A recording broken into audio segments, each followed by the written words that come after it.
Bharatiya Janata party రాష్ట్ర కార్యాలయంపై Congress party గుండాలు party కార్యాలయంపై దాడి చేసి కార్యాలయంలో ఉన్నటువంటి కార్యకర్తల తలలు పగలగొట్టడం జరిగింది. కాంగ్రెస్ పార్టీ రాష్ట్రంలో అధికారంలోకి వచ్చిన తర్వాత ప్రతిపక్షాలపై దాడులు ఎత్తిమీరిపోతా ఉన్నాయి. ఈరోజు ప్రజా పాలన అని చెప్పి ప్రజలపైన ప్రతిపక్ష పార్టీలపైన దాడి చేయమే ఈ ప్రజాపాలన ఉద్దేశమా? రేవంత్ రెడ్డి సమాధానం చెప్పాలి. ఎందుకు దాడి చేశారు? భారతీయ జనతా పార్టీ మీరిచ్చినటువంటి 6 హామీలు ఏదైతే ఉందో ప్రజలకు ఇచ్చిన హామీలు అమలు చేయమని మా మీద దాడి చేస్తున్నారా? లేకపోతే కేంద్ర ప్రభుత్వం ఫసల్ బీమా కింద రైతులకు 10,000 రూపాయలు 6,000 నుంచి 10,000 రూపాయలు ఇస్తున్నందుకు భారతీయ జనతా పార్టీ మీద దాడి చేస్తున్నారా? బీసీలకు ఇచ్చినటువంటి డిక్లరేషన్ ఏదైతుందో బీసీలకు అమలుపరచాలన్నందుకు భారతీయ జనతా పార్టీపై మీరు దాడి చేస్తా ఉన్నారా? పేదలకు ఇస్తున్నటువంటి ఇళ్లను ఏదైతే భారతీయ జనతా పార్టీ మననే నరేంద్ర మోడీ దేశం మొత్తం మీద 2 కోట్ల ఇళ్లను ప్రకటించారు.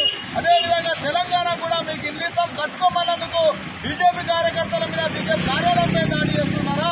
ఈ కాంగ్రెస్ పార్టీ రేవంత్ రెడ్డి సమాధానం చెప్పాలి. ఇలాంటి దాడులకు భారతీయ జనతా పార్టీ భయపడదు. ఈ తెలంగాణ రాష్ట్రంలో నక్సలైట్లకు ఎదురొట్టి ఈ తెలంగాణ రాష్ట్రంలో అనేక మంది అమరవీరులను కోల్పోయినప్పటికీ జెండా నెత్తుకొని భుజాన భారతీయ జనతా పార్టీ ముందుకు పోతూనే ఉన్నది.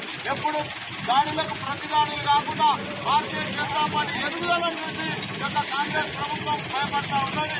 వాళ్ళ ఏలూరును ఈ యొక్క ప్రజలకి ఇవ్వాల్సిన 6 హామీలు ఎక్కడ ఇవ్వాల్సి వస్తుందో అని చెప్పేసి వాళ్ళ ఫెయిల్యూర్లను కప్పుపుచ్చుకోవడానికి ఇవాళ భారతీయ జనతా పార్టీ కార్యాలయం మీద దాడి చేయడం ఏదైతే ఉందో ఇది హేయమైన చర్య. ప్రజాస్వామ్య పాలనలో ఇలాంటి దాడులకు తావే లేదు. ఇలాంటి దాడులు జరిగితే భారతీయ జనతా పార్టీ ఉపేక్షించదు. భారతీయ జనతా పార్టీ కూడా కేంద్రంలో అధికారంలో ఉన్నాం మేము. అయినా కూడా సంయమనం పాటిస్తా ఉన్నాం. రేవంత్ రెడ్డి మీ ప్రభుత్వాన్ని హెచ్చరిక చేస్తా ఉన్నాం. ఇలాంటి దాడులు ఇదే విధంగా జరిగితే ఈ యొక్క రాష్ట్రంలో భారతీయ జనతా పార్టీ ప్రతి కార్యకర్త తలుచుకుంటే మీ కార్యాలయాలు ఎక్కడ కాదు మీ నాయకులను రోడ్ల మీద తిరగకుండా కూడా భారతీయ జనతా పార్టీ చేస్తుందని హెచ్చరిస్తా ఉన్నాం. భారత్ మాతా కీ